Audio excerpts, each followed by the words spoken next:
ఇట్లాంటి ప్రాబ్లం ఉన్న వాళ్ళలో ఏమైనా కోరికలు తగ్గే విధంగా ఉంటుందా అసలు? అంటే డయాబెటీస్ ఉన్న వాళ్ళలో అసలు సెక్స్ కోరికలే తగ్గే విధంగా ఉంటుందా? మళ్ళీ పెంచుకోవచ్చా హోమియో మందులతోటి? సో డయాబెటీస్ వచ్చినప్పుడు చాలా మంది లోపల సెక్సువల్గా ఫీలింగ్స్ తగ్గిపోవడం, డిజైర్స్ తగ్గిపోవడం అనేది అనుకుంటారు. కాకపోతే ఏంటంటే సెక్షువల్ ఫీలింగ్స్ తగ్గడానికి గల రీజన్ ఏంటంటే డయాబెటీస్ లోపల షుగర్ లెవెల్స్ ఎక్కువగా ఉండి వాళ్ళ బాడీ యొక్క స్టామినా అనేది అంటే నాట్ ఓన్లీ ఫిజికల్గా కూడా చూసుకున్నట్లయితే ఫిజికల్ స్ట్రెంత్ తగ్గుతుంది. దాంతోపాటు ఈ ఎరెక్షన్స్ కూడా చాలా వీక్గా అయిపోవడానికి అవకాశం ఉంటుంది.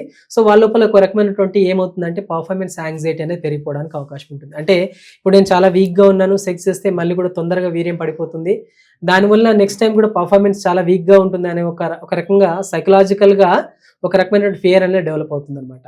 సో ఈ విధంగా సైకలాజికల్గా ఫియర్ డెవలప్ అయిన సందర్భాల లోపల సెక్షువల్ డిజైర్స్ అనేది తగ్గిపోవడానికి అవకాశం ఉంటుంది.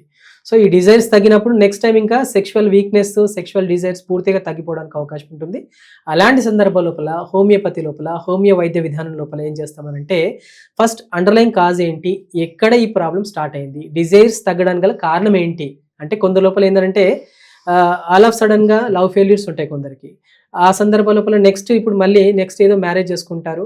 ఆ మ్యారేజ్ చేసుకున్నప్పుడు సెక్స్ అని అంటే ఆ ఫీలింగ్స్ అనేది వాళ్ళకి రావు. సేమ్ ఫీలింగ్స్ అనేది ప్రీవియస్ పార్ట్నర్స్తో ఉన్నటువంటి ఫీలింగ్స్ రాకపోవడం కానీ, కొందరికి రీసెంట్ టైం లోపల ఏదో సర్జరీ జరిగి ఉంటుంది, సర్జరీ తర్వాత మళ్ళీ సెక్స్ చేయాలంటే ఆ సేమ్ ఫీలింగ్స్ అనేది రాకపోవడం కానీ ఇలాంటివి ఉంటాయి అనమాట. ఏంటంటే ఒక జరగకూడని ఇన్సిడెంట్స్ మన శరీరం లోపల కానీ, మన రిలేటివ్స్లో కానీ, మన ఫ్యామిలీలో కానీ జరిగిన సందర్భాల లోపల ఒక సైకలాజికల్గా ఒక రకమైనటువంటి డిప్రెషన్ ఉంటుంది. సో దానివల్ల కూడా ఈ కండిషన్ అంటే ఎరెక్టైల్ డిస్ఫంక్షన్ అనేది ఏర్పడడానికి అవకాశం ఉంటుంది. అలాంటి సందర్భం లోపల ప్రాపర్ కౌన్సిలింగ్ అనేది అందిస్తూ అండర్లైన్ కాజ్ డయాబెటీస్ ఉంటే షుగర్ లెవెల్స్ కంట్రోల్ అయ్యేలాగా ట్రీట్మెంట్ అందిస్తూ వాటి రిలేటెడ్ కౌన్సిలింగ్ అందిస్తూ మెడిసిన్స్ అందించడం వల్ల వాళ్ళ లోపల సేమ్ ఫీలింగ్స్ మళ్ళీ తిరిగి తీసుకురావడానికి అవకాశం ఉంటుంది. ఓకే, మీరు మాట్లాడుతూ ఇందాక ఒక మాట అన్నారు సార్, ఏదైనా సర్జరీ జరిగిన తర్వాత అని చెప్పేసి అన్నారు.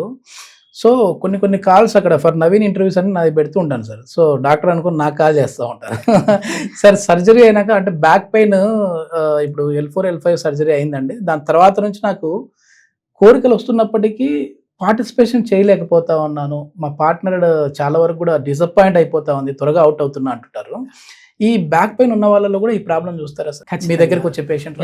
చాలా మంది లోపల ఏమవుతుందంటే లంబార్ స్పాండిలోసిస్లో ఎస్పెషల్లీ డిస్క్ ప్రాబ్లమ్స్ ఉన్నప్పుడు L3, L4, L5, S1 reason లోపల L5, S1 రీజన్ లోపల డిస్క్ ప్రాబ్లమ్స్ ఉన్నప్పుడు వాళ్ళకి తీవ్రంగా నడుము నొప్పితోటి భరించలేని నడుపు నొప్పి ఉన్నప్పుడు సర్జరీకి వెళ్తూ ఉంటారు చాలా మంది. సో సర్జరీ తర్వాత సెక్షువల్ వీక్నెస్ అని చాలా మంది లోపల వస్తుంటారు. సో దీని గల కారణాలు ఏంటి అని అంటే అక్కడ ఉన్నటువంటి మనకు L3, L4 కానీ, L4, L5 కానీ, S1 రీజన్ వచ్చే నర్వ్స్ అనేది మనకు మేల్ జెనైటల్ ఆర్గాన్స్ కి రిలేటెడ్గా ఉంటాయి. సో ఈ నరాల మీద కొద్దిగా ఒత్తిడి పెరిగినప్పుడు కూడా మేల్ అంటే వాళ్ళ కోరికలు ఉన్నప్పుడు కూడా అంగం స్తంభించినప్పుడు కూడా తొందరగా వీర్యం పడిపోవడం అనేది చూస్తుంటాం. సో అలాంటి వాటి రిలేటెడ్గా ఏదైనా ఇష్యూస్ ఉన్నప్పుడు అక్కడ నరాల బలహీనత వల్ల ఆ సెక్షువల్ వీక్నెస్ అని వస్తుంది అనమాట. సో వాటి రిలేటెడ్గా అండర్లైన్ కాజ్ రిమూవ్ చేయడమే హోమియోపతిలో ట్రీట్మెంట్ అన్నట్టు. సో ఆ నరాల బలహీనత ఉంది కాబట్టి ఆ నరాల బలహీనతను కరెక్ట్ చేస్తే నెక్స్ట్ ఫర్దర్గా సెక్షువల్ యాక్టివిటీ కూడా నార్మల్ అయిపోతుంది. ప్రీమేచర్ ఎజాక్యులేషన్ కానీ, ఎరెక్టైల్ డిస్ఫంక్షన్ కానీ ఈ ప్రాబ్లం అనేది లేకుండా ప్రివెంట్ చేయడానికి అవకాశం ఉంటుంది. మరి నడుము నొప్పులు ఉన్న వాళ్ళు కావచ్చు, లేదంటే షియాటికా ప్రాబ్లం ఉన్న వాళ్ళు కావచ్చు, వీళ్ళకి హోమియోపతిలో ది బెస్ట్ మెడిసిన్స్ ఉన్నాయి అంటే సర్జరీ అవసరం లేకుండా మీ మందులతో తగ్గించవచ్చా సార్? ఖచ్చితంగా. అంటే ఇక్కడ లంబార్ స్పాండిలోసిస్లో అండ్ సర్వైకల్ స్పాండిలోసిస్ లోపల నడుము నొప్పి, మెడ నొప్పి, కాళ్ళు చేతులు లాగడం, గుంజడం ఇవన్నీ కూడా స్పాండిలోసిస్ రిలేటెడ్ సిమ్టమ్స్ అనమాట. సో ఎస్పెషల్లీ లంబార్ స్పాండిలోసిస్లో చూసుకున్నట్లయితే మొదటగా నడుము నొప్పితో మొదలవుతుంది. దాన్ని నెగ్లెక్ట్ చేసినట్లయితే బ్రెయిన్ నుండి కాలు బొటన్ వేలు వరకు ఉండేటువంటి అతిపెద్ద నరం సయాటిక నరం. ఈ సయాటిక నరం మీద ఒత్తిడి ఎక్కువైనప్పుడు కాలు లాగడం, గుంజడం, తిమ్మిర్లు రావడం అండ్ ఒక 4 అడుగులు ముందుగేస్తుంటే వెనకాల నుండి ఎవరో పట్టి లాగేసినట్టుగా ఉండడం సయాటిక యొక్క ప్రధానమైనటువంటి లక్షణం. సో ఈ లక్షణాలతోటి వచ్చినప్పుడు మనం ఎంఆర్ఐ చేసి చూసినట్లయితే దాని లోపల డిస్క్ బల్జ్ ఎంత ఉంది, మైల్డ్, మోడరేట్, సివియర్. సో ఈ స్టేజెస్ ఉంటాయి అనమాట. మైల్డ్ ఉండి మోడరేట్గా ఉన్న సందర్భాల లోపల పూర్తిగా తగ్గడానికి అవకాశం ఉంటుంది. అదే సివియర్గా ఉన్న సందర్భాల లోపల వాళ్ళు ప్రాపర్ బెడ్ రెస్ట్ తీసుకొని హోమియోపతి మెడిసిన్స్ వాడుకుంటే ఖచ్చితంగా సర్జరీ అనేది అవసరం లేకుండా కూడా లంబార్ స్పాండిలోసిస్ని పూర్తిగా నయం చేయడానికి హోమియోపతిలో మెడిసిన్స్ ఉన్నాయన్నమాట. సో వచ్చినటువంటి దశను బట్టి దీనికి ఎన్ని రోజులు మెడిసిన్స్ వాడాలి, లైక్ ఇందాక మనం అనుకున్నాం కొన్ని సందర్భాల లోపల 3 నుండి 6 నెలల లోపల మార్పు రావడం, అండ్ లంబార్ స్పాండిలోసిస్ లో సివియర్ ఉన్న సందర్భాల లోపల కొందరు లోపల 1 to 2 years పట్టిన కేసెస్ కూడా ఉన్నాయి. కొందరు లోపల వితిన్ 3 to 6 months లో తగ్గిన కేసెస్ కూడా ఉన్నాయి. అంటే మైల్డ్ మోడరేట్ మధ్యలో ఉన్నప్పుడు మనకు త్వరగా తగ్గడానికి అవకాశం ఉంటుంది. ఏం కాదులే నడుము నొప్పే కదా అని చెప్పేసి నడుము నొప్పికి ఏదో on counter medicine pain killer వాడుతూ ఉంటారు, రెగ్యులర్ చేసే పనులు చేస్తూ ఉంటారు. దానివల్ల ఏమవుతుందంటే ఈ డిస్క్ బల్జ్ కాస్త మైల్డ్ ఉన్నది కాస్త మోడరేట్ కాస్త సివియర్ దశలోకి వెళ్ళిపోవడానికి అవకాశం పెయిన్ ఎక్కువ భరించలేకనే మేము ఇట్లాంటి పెయిన్ కిల్లర్స్ వేసుకుంటా ఉన్నాం. అప్పుడప్పుడు మాకు కొంచెం రిలాక్స్ అనిపిస్తా ఉంది. మరి హోమియోపతిలో ఇట్లాంటి ఇన్స్టెంట్ గా మాకు పెయిన్ రిలీఫ్ అనిపించే విధంగా మందులు ఉన్నాయా సార్? ఖచ్చితంగా. ఇప్పుడు ఏంటంటే ఇప్పుడు డిస్క్ బల్జ్ లోపల కానీ ఏదైనా పెయిన్ లో కానీ ఏదో non steroid anti inflammatory drugs అని చెప్పేసి పెయిన్ కిల్లర్స్ తీసుకుంటారు. సో అది తీసుకోవడం తప్పు అని కాదు, కాకపోతే దాని డ్యూరేషన్ అనేది ఎన్ని రోజులుగా తీసుకుంటున్నాం మనం అనేది ఇంపార్టెంట్ ఇక్కడ. సో సాధారణంగా నాకైనా కానీ ఎవరికైనా కానీ ప్రయాణం చేసినప్పుడు కొద్దిపాటి ఏదైనా చేంజ్ వచ్చినప్పుడు పెయిన్ రావడం కామన్. బట్ అదే కామన్ యాక్టివిటీ రెగ్యులర్ గా కంటిన్యూ అవుతుంది అంటే ఏ పని చేయకుండా నడుము నొప్పి కంటిన్యూగా వస్తుంది అనే సందర్భాల పెయిన్ కిల్లర్ ఎక్కువ వాడకూడదు.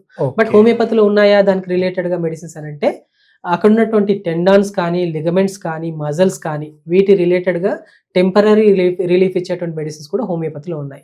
లైక్ రస్టాక్స్ కావచ్చు, రూటా కావచ్చు, ఆర్నికా కావచ్చు, హైపరికం కావచ్చు, చెప్పుకుంటూ పోతే హోమియోపతిలో 100 రకాల మెడిసిన్స్ ఉన్నాయి, పెయిన్ రిలేటెడ్ మెడిసిన్స్ కూడా. బట్ ఆ మెడిసిన్స్ కంటే కూడా జెనెటిక్ కాన్స్టిట్యూషన్ ట్రీట్మెంట్ అనేది చాలా ఇంపార్టెంట్ అనమాట. మనం ఏదో మెడిసిన్ చెప్పగానే వాళ్ళు వెళ్ళి రూటా మెడిసిన్స్ ఇవ్వండి, రస్టాక్స్ ఇవ్వండి అని చెప్పి తీసుకుంటారు. అది వాడాము బట్ రిజల్ట్ లేదని చెప్పి చాలా మంది అనుకుంటారు. బట్ హోమియోపతిలో ఉన్నటువంటి వైద్యంలో ఏంటంటే కరెక్ట్ కాన్స్టిట్యూషనల్ సిమిలం మెడిసిన్ సిమిలిమం అని చెప్పి చెప్తుంటారు. కాన్స్టిట్యూషన్ సిమిలిమం ఈ మెడిసిన్ ఇచ్చినప్పుడు మాత్రమే ఆ మిగతా ఏ మెడిసిన్స్ ఇచ్చినా కానీ పనిచేస్తాయి అనమాట. సో జెనెటిక్ కాన్స్టిట్యూషన్ ట్రీట్మెంట్ లో భాగంగా ఫస్ట్ కాన్స్టిట్యూషన్ మెడిసిన్స్ ఇచ్చిన తర్వాతనే ఏదైనా పెయిన్ రిలేటెడ్ మెడిసిన్స్ ఇచ్చినా కానీ అవి టెంపరీగా రిలీఫ్ ఇవ్వడానికి అవకాశం ఉంటుంది. అది వదిలిపెట్టి సైడ్ మెడిసిన్స్ ఎన్ని వాడినా కానీ దాంతో రిజల్ట్ ఉండదు. ఆల్రెడీ హోమియోపతి మెడిసిన్స్ వాడడం రిజల్ట్ లేదని చెప్పేసి చాలా మంది అనడానికి కారణం కూడా ఇదే అనమాట. మీరు ఇలాంటి సమస్యతో బాధపడుతున్నట్లయితే స్క్రోల్ అవుతున్నటువంటి నెంబర్కి కాల్ చేసి మీ దగ్గర ఉన్నటువంటి డాక్టర్ కేర్ హోమియోపతిని సంప్రదించండి.